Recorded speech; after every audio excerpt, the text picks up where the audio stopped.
So many women, as they go on their cancer journey, it starts off very loud, noisy, busy, where you are thrown into appointment after appointment after appointment, and then you're thrown into treatment, and there's a lot of activity and whirlwind, and the world is there for you and to support you. And then you finish treatment and you go into what we call survivorship, and the world gets really quiet. And this is actually the time for everyone where the healing starts, because it does not start in treatment. And there is no real opportunity for healing in treatment. And the opportunity comes when treatment finishes. But there are so few people involved in that part of the cancer journey. There are so few people involved in the part that I would argue is the most important. It's what happens after, and how do you avoid a recurrence, and how do you avoid being in that spot again?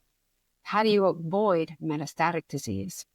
And it's all in what happens afterwards. So I am so delighted to have Dr. Megan Bernard here today to talk about what happens afterwards, and to talk about how her role as a board certified naturopathic doctor has led her to helping people as they complete their cancer treatment, prepare them for the rest of their lives and prepare them for survivorship.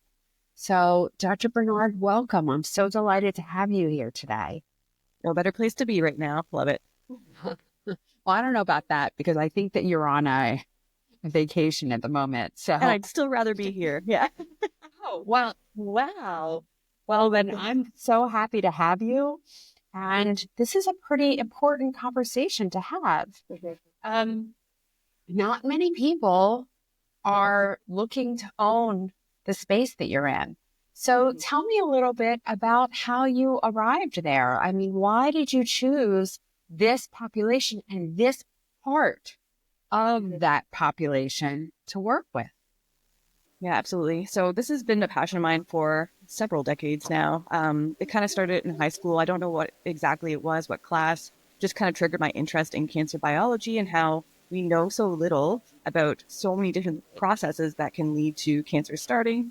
I've also had a lot of family members who have gone through cancer themselves, and just kind of watching their stories as they go through the treatment, navigating the processes, and then figuring out, so I still have all these symptoms. What do I do next? That led me to doing my master's in cancer research. So I did cancer cell research, and I researched a natural product. And then whenever I was doing my research during my master's, I stumbled across naturopathic medicine. I had never heard of it before. It's not like it's not available where I grew up, but it was just something I'd never crossed paths with. That is just because I was searching a natural product. Naturopathic medicine school happened to pop up in my Google searches.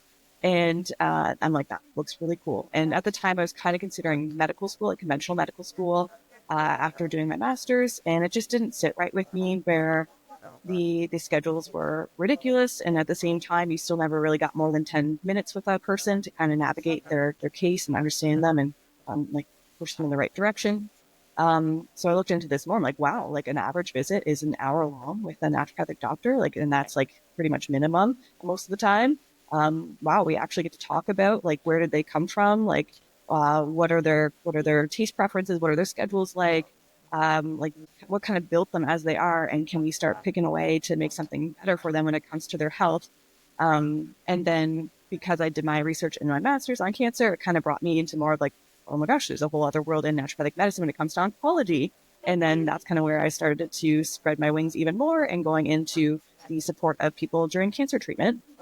And then I went into clinic. I ran my own clinic for some time, and was really enjoying supporting women and men throughout cancer treatment, whether it was chemo, radiation, surgery, whatever it might be, with the side effect management, with improving the treatment outcomes, with helping them to receive treatment better, with whenever treatment wasn't working as good, what else could we do? And then it was like post-treatment, like we'd finish our last visit and then they'd be like, what now? I don't have any treatment anymore. And I know that you support people through treatment. Like, what the heck do we do now? And I'm like, you know what? I don't really know. Let's figure that out. And then here we are, the Flourish program, and just basically I've stepped away from seeing people during treatment mostly to working with people post-treatment, just because I just enjoyed the deep dive into what we can support people with to prevent a recurrence, cancer coming back. Yeah. And I actually call this the quiet after the storm. Mm-hmm. And I think that this is the most terrifying spot and the place where, like most practitioners, they have no idea what to do and how to support people in this phase. And so I think it's pretty amazing that you took that challenge, right? And decided to specialize in the what now. Yeah. So for all those people that are arriving in this place, or they've arrived in this place years ago, but still are wondering, what now? What now? What do you do for people? Let's do it. Yeah, good. Yeah. Let's go. No, that's awesome. So yeah, looking into this world, there's so much out there that we can do for people who have finished cancer treatment. Whenever you think about it, like for anyone who's gone through a heart attack, there's rehabilitation programs where they teach people how to recover using nutrition and exercise, like two simple things. If someone's experienced an injury, whether it's like a sports injury or whatever it might be, there are rehabilitation programs where you see a physiotherapist, you rebuild your muscle. Sometimes they throw in some nutrition and stuff like that. But for cancer survivors, there's nothing. Like, it's very, I mean, there's some things, but it's not very good, potentially in a lot of settings where it's just basic nutrition, basic exercise guidelines. But people need more than that in order to make such drastic change whenever it comes to unlearning what you've done for 20, 30, 40 years and changing the way that you eat and exercise and think and feel, all those kind of things. So what we kind of came across, myself, my team, is developing these 6 pillars of cancer prevention. And it just kind of encompasses all the different things that we can go really in depth with, depending on what the person is requiring when it comes to nutrition, mindset, movement, and exercise. We talk about digestion, detoxification, environmental contaminants, and then epigenetics and specialty testing as well to see more unique changes that can be done for the person. So let's start off from the beginning, because you started off talking about nutrition. And this is an area which is so underappreciated. And there are still, the majority of medical oncologists are still saying to people, what you eat doesn't matter. And they're saying to that to them during treatment. They're saying that that food and diet did not contribute to their diagnosis, nor will it save them for their diagnosis going forward. And there is an absolute lack of knowledge, a lack of appreciation. And for the most part, I think that most people are getting very, very bad advice, and it's confusing, right? It's confusing to people. So how do you help them unlearn, and what do you help them learn? Yes. So it's definitely, the confusing part is the biggest kind of concern that we hear quite often from the women we work with, the women who kind of come into our world. It's like, I've been told this by one person and this by another person. Like, what do I actually believe? Like, what do I actually follow? And it's confusing because nutrition is confusing. Nutrition, unlike medications, interacts differently with everyone's bodies, the way that they're made up, everything from like their gut health and their microflora to their ability to absorb nutrients to certain immune reactions. And like, there's just so many different factors involved when it comes to choosing nutrition. And it can be very unique to the individual. So that's why there's a lot of confusion there for sure. And then whenever the doctors are then saying it doesn't matter, eat whatever you want, I think it's also because of the confusion in the research a lot of the time that they're seeing mixed results and just kind of giving up and just saying, hey, really, we don't, basically they're kind of saying, we don't know. So let's just kind of, you just do what you need to do.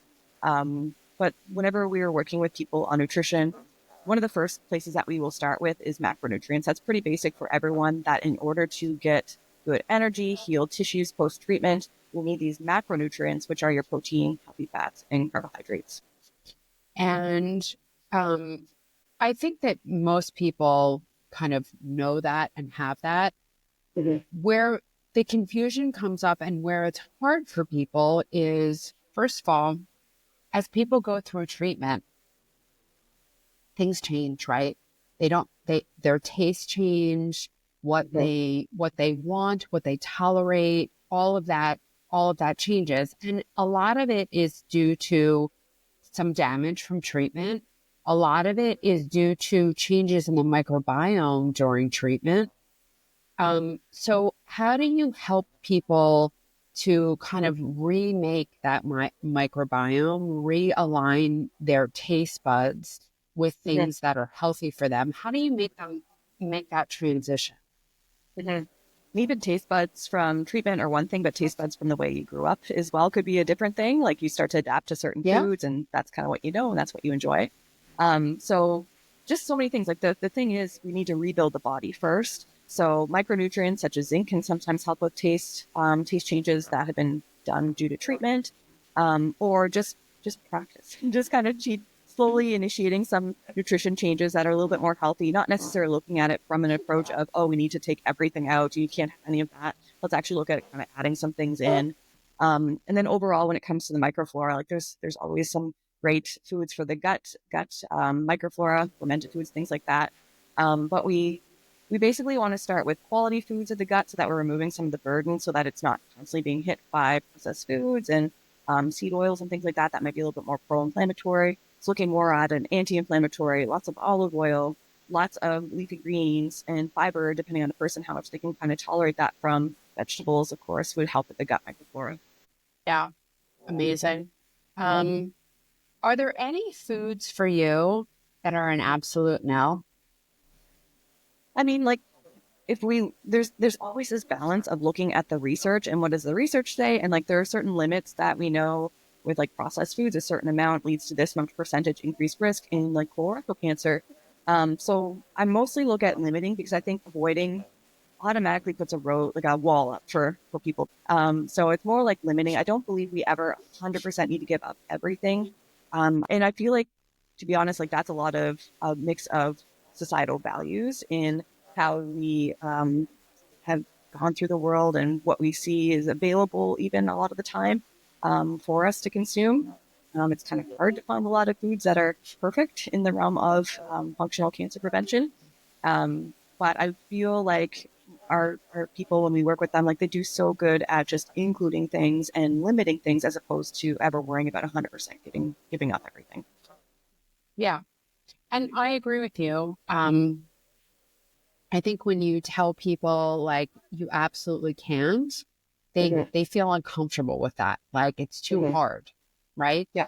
Um, and I do find that as people start to make positive changes, their desire to um, have more of the things that don't serve them diminishes.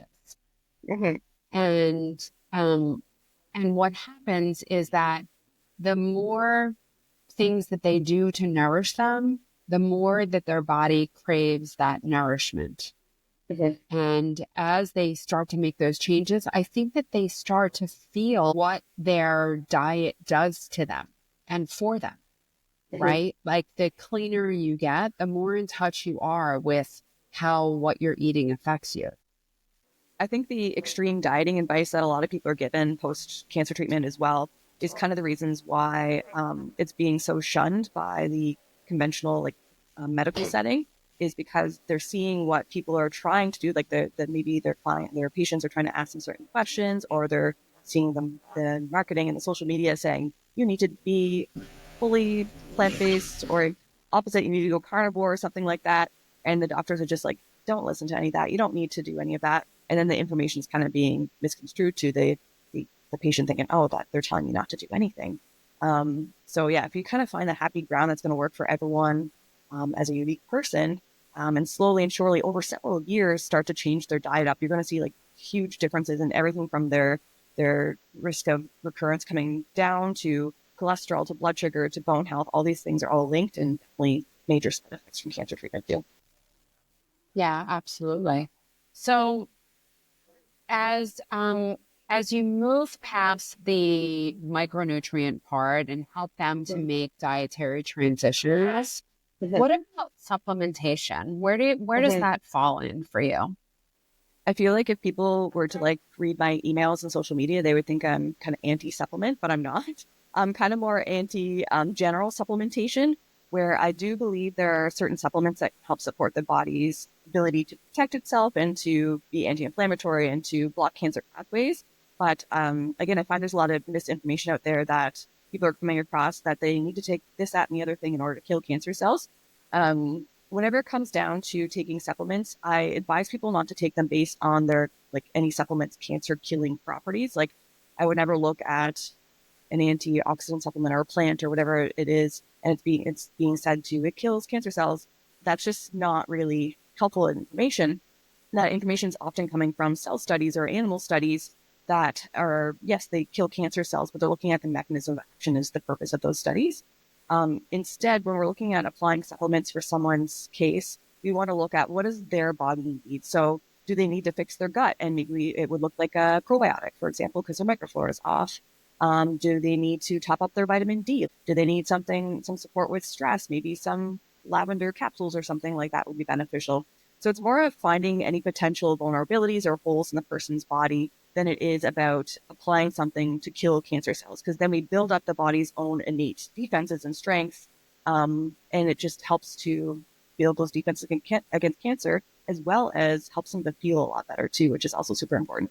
I do think that there were some things that they don't necessarily have cancer killing properties, but they can do things to your own inherent immune system to make it more responsible, to make it more reactive, to better aid your own inherent systems. Absolutely. And so, we know that there are things that increase natural killer cells, and natural killer cells are part of our tumor defense system. And certainly our immune system is part of our tumor defense system. And so when we are walking around with immune systems that are really taxed and overworked and not doing what they're supposed to do or what they're capable of doing, when we do the things to enable them and to support them, it has that same effect. But I agree with you, like, there is no magic bullet. There's no one supplement that is going to do it. And that's why when people say, like, oh, I need to be on so-and-so, whatever the supplement du jour is, I'm always like, why? Right? Like, what do you think that's going to do for you? Where's that magic? Better let's dial in and give you things that we know that you're deficient in, right? Like, if you're B12 deficient, let's deal with that. My favorite question is, what can I take to lower my estrogen levels? Like, they just want a supplement to lower estrogen. Like, this is like such a great question because there's so many things we can do to manage estrogen in like a ER positive breast cancer or a hormone positive cancer, but it's not necessarily to just take the right supplement. It always comes down to, like, are you removing the estrogen? So looking at like bowel movements and gut health and detox processes, and then you actually want to support those processes. You don't just take an anti-estrogen supplement kind of thing. Yeah. And I think what most people don't understand, because we've given this whole estrogen oversimplified explanation, that it's easy for people to kind of imagine that landscape of estrogen stimulates growth of hormone positive breast cancer. So if you take away estrogen, it will take away the growth of breast cancer. And it's a logical theory. It just doesn't happen to be true. And as we see, most breast cancers happen in the postmenopausal population, where women barely have any circulating estrogen, and taking away their estrogen at that point is not making a critical contribution to the anti-cancer picture. But what you talked about are the detoxification part of it, and that is estrogen metabolites, the breakdown products of estrogen. And we know that many of the breakdown products, if not most of the breakdown products of estrogen, they are really toxic. And they are responsible for the development of at least some of the disease. Yeah. And so I would love for you to talk about estrogen detoxification and how you help people with that process. Yeah, for sure. I think one of the things we dive into whenever we're working with someone who's gone through an ER positive breast cancer diagnosis is all the other factors, of course, like nutrition, stress reduction. Of course, nutrition can play a role if there's things like ground flax and green tea and soy. Like we tend to encourage organic soy products and in certain people that can help to influence someone's risk of cancer coming back over time. Also, just optimizing vitamin D. But whenever we look at estrogen in particular, we like to look at someone's epigenetics. I'm not sure if that has been talked about in a lot of while here on your program, but epigenetics are kind of like things that we can influence with our day to day. So our environment, our nutrition, our supplements, our thought processes, even medication, things like that. So I always say your genes, we're born with them, we can't change them. We also can't change our epigenetics, but we can change how our epigenetics are influenced and how they influence whether we get disease or are healthy too. And there are parts of your epigenetics that have to do with the breakdown of estrogen. So everyone's a little bit different. And it can tell us, like, do you tend to, whenever we do this test, saliva test, it tells us about, like, do you tend to create more of the, like, less harmful, more helpful types of estrogen? In basically kind of like what ratios are there? Or are they being produced in? And it tells us even like how do you protect against these harmful estrogens sometimes as well, about like looks at your glutathione, your ability to create glutathione or to create antioxidants. And whenever we're creating these like catechol estrogens, for example, they are going to kind of act like the damaged cells. They act kind of like reactive oxygen species. And the more glutathione, more antioxidant support we have in the body, the easier able your body is to protect against these catechol estrogens, easier able it is to heal any damage that may have already happened. So it's way more than just blocking estrogen pathways or just taking something to stop estrogen. It's about how well are we protecting against any harmful estrogens that are produced? Can we convert certain types of estrogen a little bit more effectively with certain foods and supplements? And can we eliminate whatever excess estrogen that might be a little bit more harmful from the body through things like bowel movements, better detoxification processes, which kind of plays into the conversion of the estrogen, things like that. Yeah. Yeah. And so just for people who, aren't necessarily familiar with these pathways, when we break down our estrogens, it's actually a 3-step process, and 2 of them are happening in the liver. And those breakdown products are taking something that is fat soluble, because our hormones are fat soluble, and changing them, converting them into something that's water soluble. And when they arrive in that water soluble state, they're then secreted into our gut, into our stool. And if you're moving your bowels regularly, then the breakdown products of estrogen are leaving your body. But if you are not moving your bowels regularly, then these changes, this conversion from that fat soluble molecule to the water soluble molecule, it's not a permanent change. And there are also enzymes in our gut that facilitate that reversion back.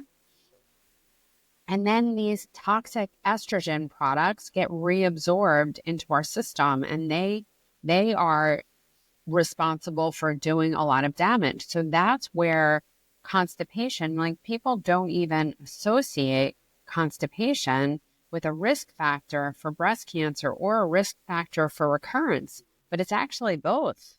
Mm-hmm. And something that's not discussed and not talked about at all, mostly because I don't think that most of mainstream medicine even realizes that connection. Mm-hmm. Mm-hmm.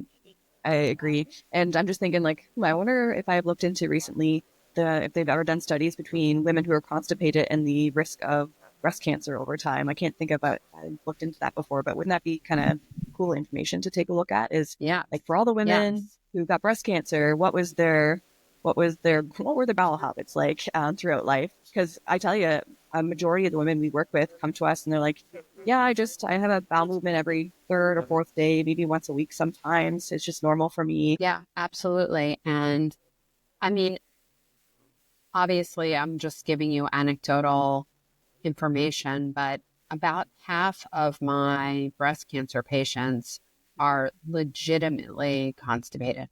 And you ask them if they're regular. And this is part and parcel to one of the problems with our society is like, it's not considered nice or, proper conversation.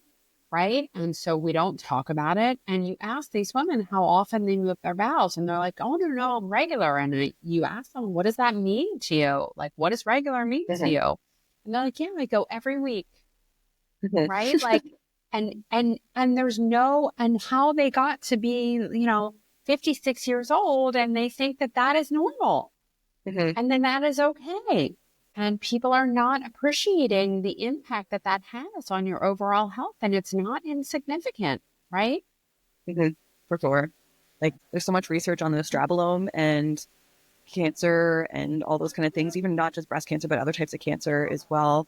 That how is it not more known in whenever you go to a medical appointment, for example, that it's important to discuss healthy bowel habits and what regular should actually mean. Yeah. But do you want to talk about what the estrogen is? Because I don't know that that is a very commonly understood term.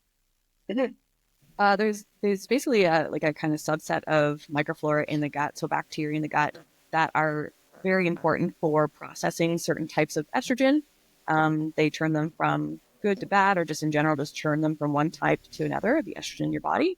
And there's research from not even just ER positive breast cancer, where we call it the estrogen because it's influenced by estrogen. But there's also research on like triple negative, so like ER negative cancers, showing that women who have a better microflora, potentially leading to better estrogen, have decreased risk of cancer coming back over time. So they've done really nice research on gut health and microflora and how it can impact one's risk of breast cancer over time. Yeah.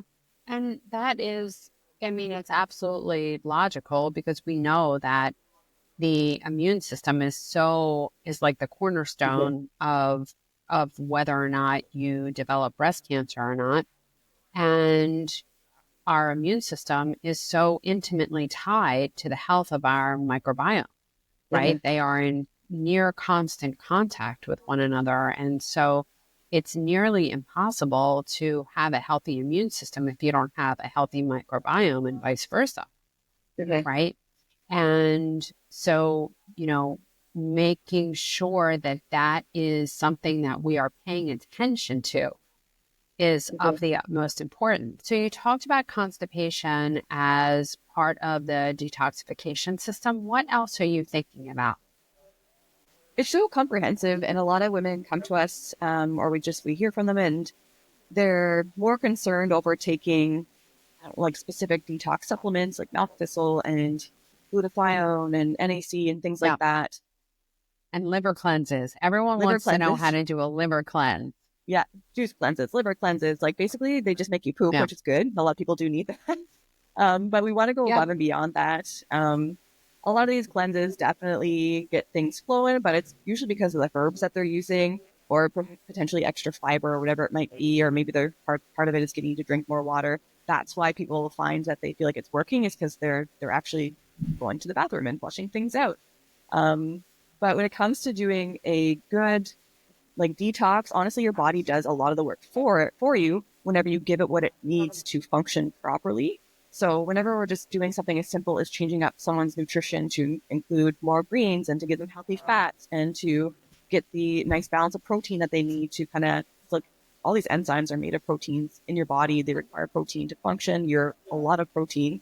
So we need to make sure people are getting their protein, their greens, their adequate amounts of carbs, healthy fat, because that's going to help the liver to do its function more readily. And then, of course, water, movement, exercise gets the blood and circulatory systems, or the lymphatic systems moving, because what we see is whenever you have your blood running, for example, you're going to eat food, it's going to digest in your gut, all the nutrients are going to go into the bloodstream is going to pick that up, deliver it to all your organ systems and other parts of your body, give you like your vitamin D and your zinc and your magnesium. All those kind of things get moved from the food in the gut to the rest of your body, including your liver. And then your circulatory system is going to pick up all the junk, as well as the lymphatic system is going to pick up all the junk that the liver's like, I use this up, I don't want it anymore, and then circulate that back to get removed through kidneys, bowel movements, things like that too. So by eating well, you're going to support a lot of these systems anyway, your liver, your intestines, by removing things out of the body or removing burdens off of your liver as well.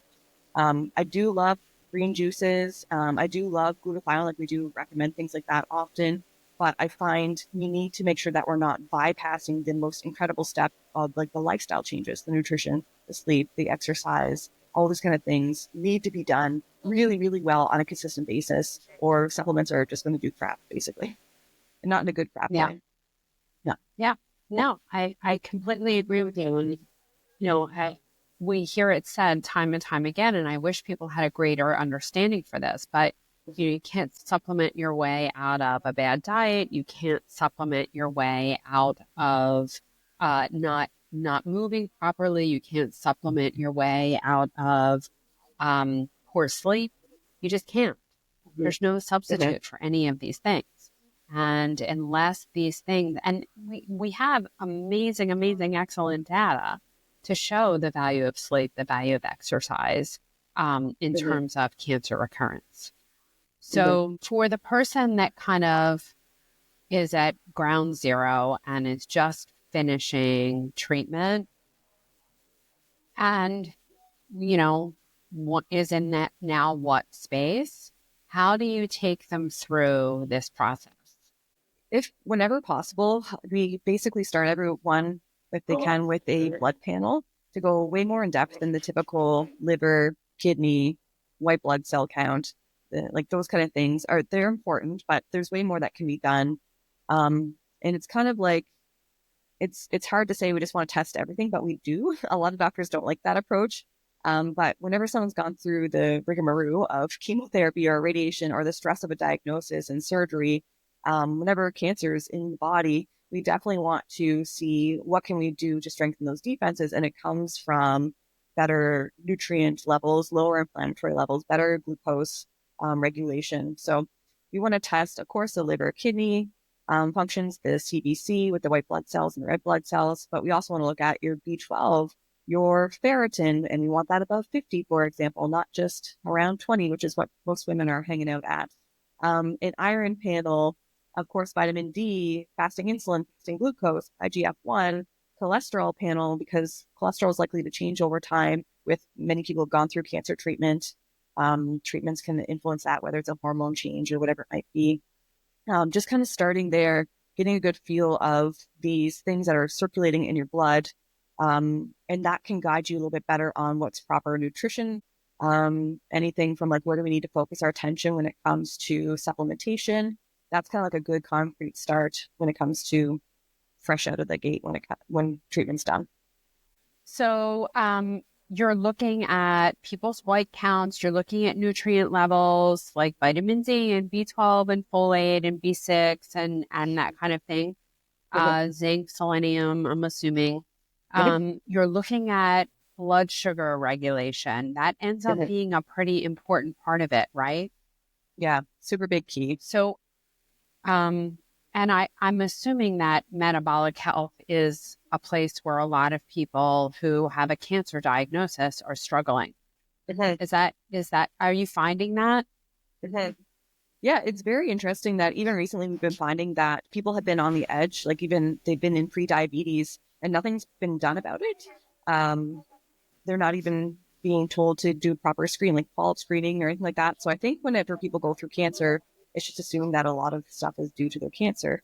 But if someone's pre-diabetic, we definitely want to start changing that so they don't eventually become diabetic over time, which is a known, like you're at a known increased risk for that after going through cancer treatment. And there's so much we can do with nutrition.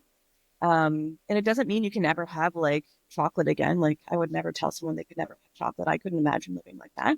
But there are certain techniques that we can do when it comes to your food choices and how you pair your foods together, and even the order that you eat your foods in. Not to be super extreme all the time, but on a regular basis, we can make changes with something as simple as nutrition, of course, exercise, to draw someone out of that pre-diabetes or diabetes, and also influence their glucose and inflammatory markers in ways that are less harmful to increasing one's risk of cancer starting, growing, coming back. Do you generally recommend that people wear CGMs, continuous glucose monitors? With my particular population, I haven't found it too helpful. In fact, it seems to be like just more confusion. I do, and some people we have, but not too often. Mostly we're looking at really regular blood work throughout the year, not just once a year, not just one time. And we're monitoring their HbA1c, their fasting insulin, fasting glucose, and IGF-1. There are some people who come to us and they're like kind of like next level advanced. They really want to learn a little bit more about how does each meal kind of influence their blood sugar, and we can totally support them with that. But I don't find it's necessary for a lot of what we're doing. When people are learning how to pair their foods together, whenever they're watching their blood levels go down, which they're getting done maybe at minimum of twice a year, then we know that it's on the right track for the most part. Um, you mentioned food order, and I think it's interesting to look at the data on people can eat the same meals with the Okay. foods in a different order and have a far different glucose response. Yeah. So can you talk about that a little bit? Mhm. I like to describe this as if you're in a high school hallway and you've got your jocks who are the big bulky guys, and then you've got your little scrawny cheerleaders walking down the hallway. So your jocks are going to be your proteins and your healthy fats, and your cheerleaders are going to be the carbs. So if you can picture a bunch of jocks and a couple cheerleaders walking down, you got your healthy fats and your proteins in the hallway. It's really hard for the cheerleaders to get through. So their movement is much more slow getting through that hallway. Because there's just not enough room. There's very little room for them to get through there. So this kind of relates to how whenever people have their healthy fats and their protein first, they kind of put the jocks in the hallway first. Then they're going to make it a lot slower for the carbohydrate cheerleaders to be pushed through and broken down and processed through that hallway. So it's going to basically slow down your breakdown of glucose whenever you have more healthy fat and protein first. There's a lot of chatter now about not eating naked carbs. Yeah, naked carbs. So, yeah, right? Mhm. And so, instead of having an apple with some nut butter on it or something like that, to try to slow down the rapid release of glucose into the bloodstream. Yeah. And what you were saying is that our body will preferentially go to break down the harder things first if they're consumed together or first.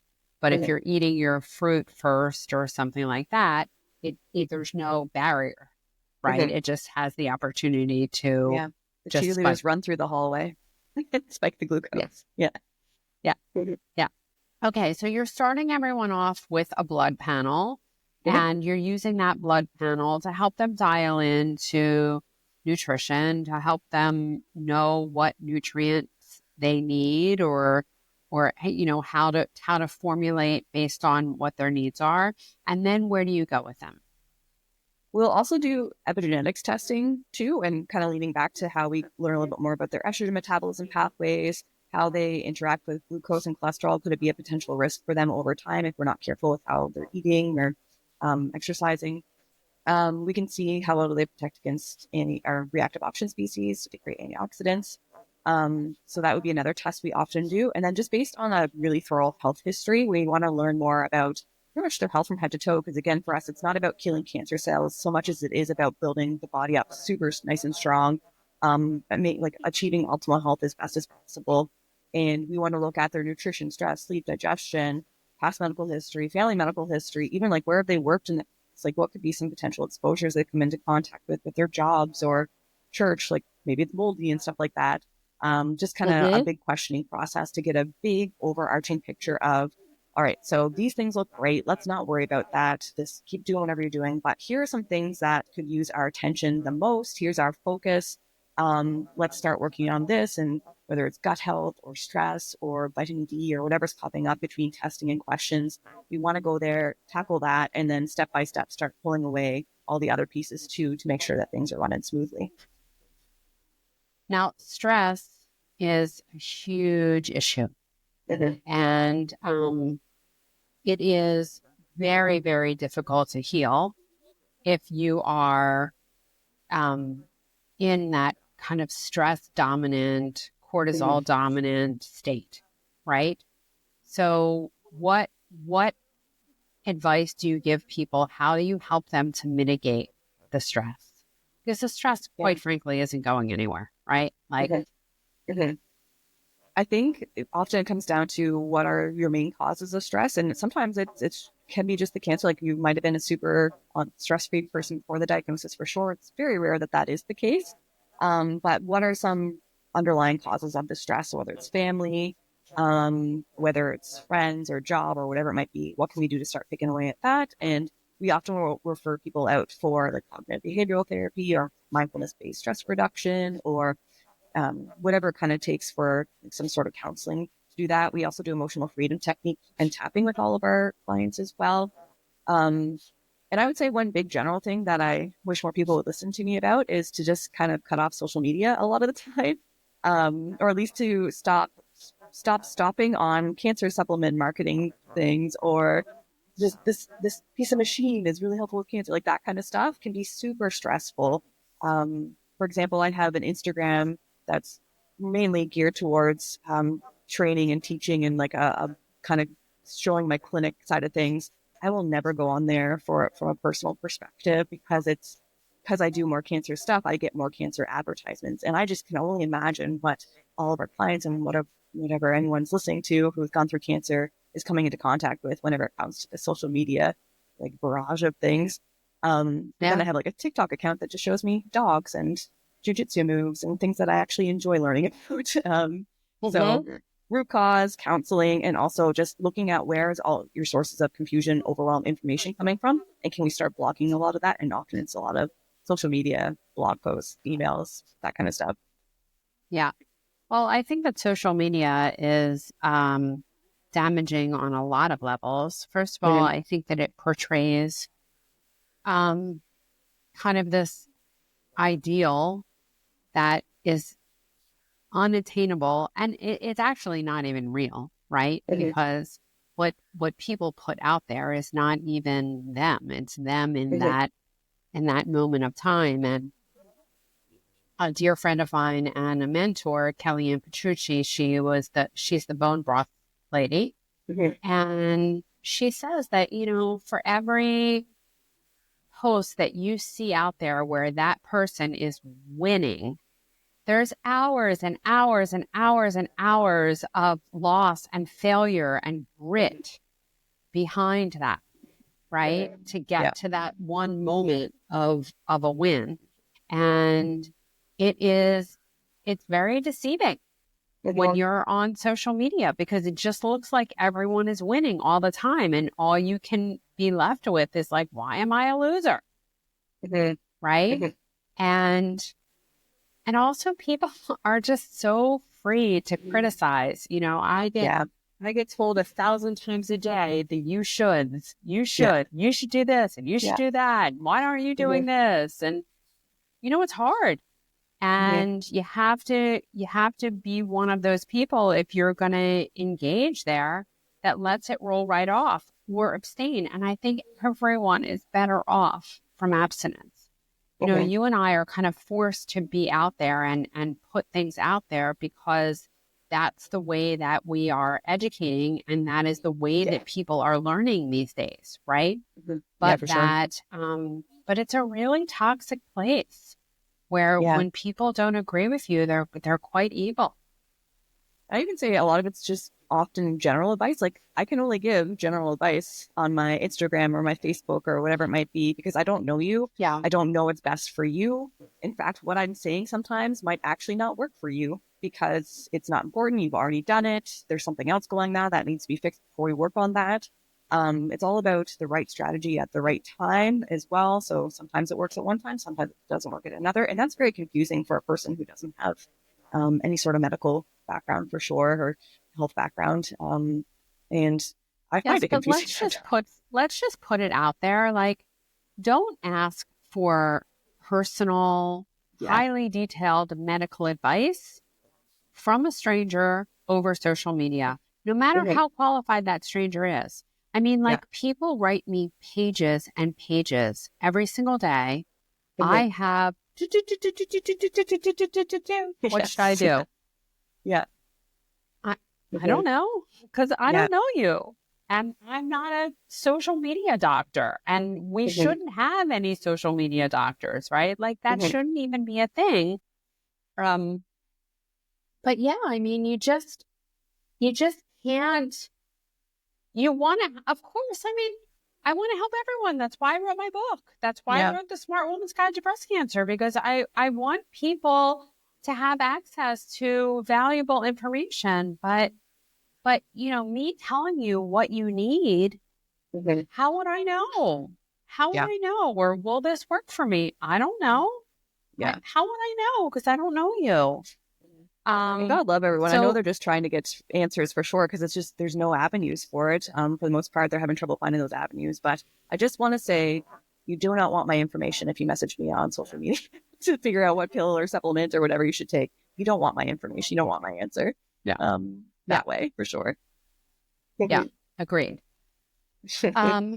And also I think that that kind of black hole that people get sucked into with social media, um, and a total underappreciation of the fact that someone else is now in charge of your brain and controlling your narrative. And I mean, like this scary, scary, scary stuff. Like I could be having a conversation with my husband, and all of a sudden an ad for what I was looking for, even though I didn't search for it yet, Yeah. pops up on my feed. And it's like, okay, that's super scary. Like they're just, It's like, what are the you know, chances? Yeah. yeah, yeah. Um, so, getting out of that control, that master that you never wanted to work for, and also getting away from the blue light. I mean, that is itself a toxin. And the EMF, it is itself a toxin. And I think we're going to start seeing some really serious ramifications of people being on these devices all the time. Yeah, not only just from like the messages that get shared, but perhaps the way that the messages are shared through the technology. Yeah. Okay. So, by the way, what epigenetics testing are you using? Like which company? Yeah. Yeah, we use DNA Labs. It's pretty Mm-hmm. and there's a pro version. They might have changed it recently, but it's a pro version that covers more of the estrogen stuff, whereas the non-pro version, when it's like a couple of years ago, it didn't, but then Mm-hmm. they added this in. So yeah, we've also used Nutrition Great. Genome before. It's good as well. Um, Um, I just find we didn't need the additional information. yeah. I'm actually using the nutrition genome. Um, and the report is a little daunting Yeah, for everyone, right? yeah. Because it's like an 80-page report. But Mm-hmm. I have found that, spoiler alert, if you just feed it through Chat GPT, it can Ooh. give you a really, really, really good summary that Mm-hmm. kind of boils down to, here are your touch points, right? Here are the Cool. things that you need to be mindful of for you. Mm-hmm. And it's pretty nice from that perspective. Um, and most people, we know if they have breast cancer, we have to be mindful of their hormone detoxification pathways anyway. Mm-hmm. But this is a confirmation. Mm-hmm. It's Mm-hmm. a nice Yeah. confirmation. Um, and then I'm curious, how do you help people to make these lifestyle changes? Because the exercise, the movement, the sleep, um, that ends up being a big factor for people. Mm-hmm. Yeah. It's just repetition and clear steps and just having someone to guide you along the way. Like a lot of the research, let's just use weight loss because a lot of research has been done on nutrition, exercise, and weight loss. When they're researching weight loss, the touch points are weekly. Like they have nurses calling their patients weekly to say, how much did you exercise this week? What did you typically eat? So as human beings, we require multiple touch points. So we meet with people many, many times. There's many different touch points as well between like group calls or I don't know, just there's a community and stuff like that. So I think the more touch points you have, the easier it is to kind of motivate people to make change and answer their questions and just clarify. Because like if you have so many questions, you don't know what to do, you get stuck like a deer in the headlights. So just being able to answer those questions and then also go into detail, not just say, you really shouldn't eat ice cream or you shouldn't have cheese as much. Let's actually focus on what should you have for breakfast, lunch, and dinner. What do you typically eat? How can we kind of tweak that a little bit? So basically comes down to getting the focus. So not trying to do everything. So do that testing and do the questioning to get an idea of what's really important for them to do. Meet with them multiple times in order to assess is what we're advising them to do working for them, whether it's their schedule, their taste buds, their day to day. And if not, can we troubleshoot and make sure that does work? Also consistency and not going too extreme and changing things up all the time, just trying to get people to form these habits as well is very important. And just nice simple steps. Yeah. And I think community here is really important because Mhm. it helps people to stay on track and be motivated. Mhm. And I think one thing that is so underappreciated is kind of the less you do, the less you can do. And when people are tired, they think the last thing that they can and should do is exercise. But Mhm. so much of that fatigue that they're feeling is a lack of exercise. Yeah. And so I think that that's the place where it's the most important and you don't need that much. I mean, I'm Mhm. not discouraging people from doing more exercise, but the truth is that the data shows that even, walking as little as a mile a day significantly reduces the chances of breast cancer recurrence. Mhm. Yeah. And makes you feel good too, a lot of the time. Yeah. Yeah. Yeah, Yeah. for sure.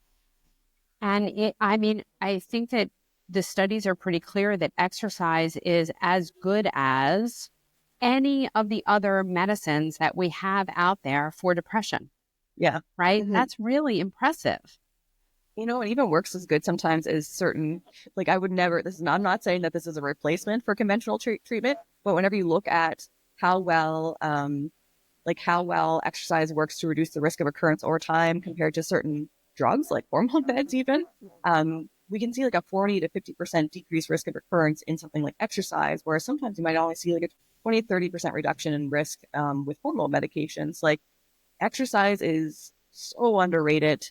And like you were saying, it doesn't mean that you have to start out being a CrossFitter or bodybuilder or whatever it might be. If you just go for a nice walk every day, that's a good start. And then you can consider once you get that under your belt, once you kind of get that into your habits, then we look at what can we do next. And then the research kind of says strength training and also helps with bones and it helps with blood sugar regulation. So there's just so many benefits to exercise that can be kind of comparable to medications a lot of time, which is fantastic. Yeah. So I would just like to wrap up with talking about, people are so overwhelmed. They're so overwhelmed Mm-hmm. when they are kind of embarking out on this healing journey. What are the small wins? What are the things that you can help people to do to get started and to keep them on that path, to put them on and keep them on that path? Mm-hmm. I think innately, a lot of people know what they already need to do, but they've got so many other things coming at them that they are like, is it even enough? So they know you got to change your nutrition. If you're probably listening to this podcast right now, people probably already know they need to change their nutrition. You might even know what it is that you need to do already. And it's probably going to be something like just eating more vegetables. So just start there if you're kind of stuck. You probably already know you need to exercise, so just start walking. You don't need to do it every day for hours. You don't need to get into the weightlifting just yet. I would love to see everyone doing some weightlifting, but you can just start there, get going, and make that a habit. And if that's all you do for the next couple of months, that is fantastic. Like don't forget to give yourself some credit for that. If you're at maybe a more complex level where you already are eating well and exercising, then maybe you want to look at getting more comprehensive blood work done. And although I do recommend people get their blood work done with a practitioner, just because there's so much information that practitioner will see in someone's numbers that someone might not have that background can do. You can even get your blood work done yourself at most labs without a doctor's requisition, which is pretty cool. It is paid out of pocket. But if you're just looking, for example, like a vitamin D or inflammatory markers or whatever it might be, you can get that done yourself if you're kind of at that next level. And then I guess the last thing I'd say is kind of what we were talking about is just block out all the extra noise. You shouldn't be following everyone. You don't need to do everything. I don't want you to be looking at these supplements that you should be doing if you're not already doing the concrete foundations we've talked about already. I want you to cut out the noise, start with the foundations, and just do that for the next couple of weeks to months, whatever it takes to get those consistent. Yeah. And we know that positivity begets more positivity Mhm. and like begets like. And as you continue to go down this path and make small changes over time add up to really, really big results. Mhm. Absolutely. Like, Yeah, whenever we work with people, it's step by step because you can't do it all at once. And we see these little small steps making such big differences. And you guys can do that too. amazing. Where can people find you? I am on Instagram at Megan Bernard ND, so Naturopathic Doctor ND. I'm also on Facebook, same thing, Megan Bernard ND. And I do have a website, flourisheaftercancer.com. Amazing. It was such a pleasure to have you today. And I think that the work that you're doing is so necessary and so needed and so important. And I'm just really delighted that you are setting this example for people during what I think is probably the most important time in their cancer journey, because the truth is that that is where the healing starts and where the healing happens. Yep, we absolutely love doing it too. Thank you for having me. Of course, of course. So if you enjoyed this episode, please like it, please share it with someone who needs to hear it, and know that I will be back next week, same time, same place. Dr. Jenn. Bye for now.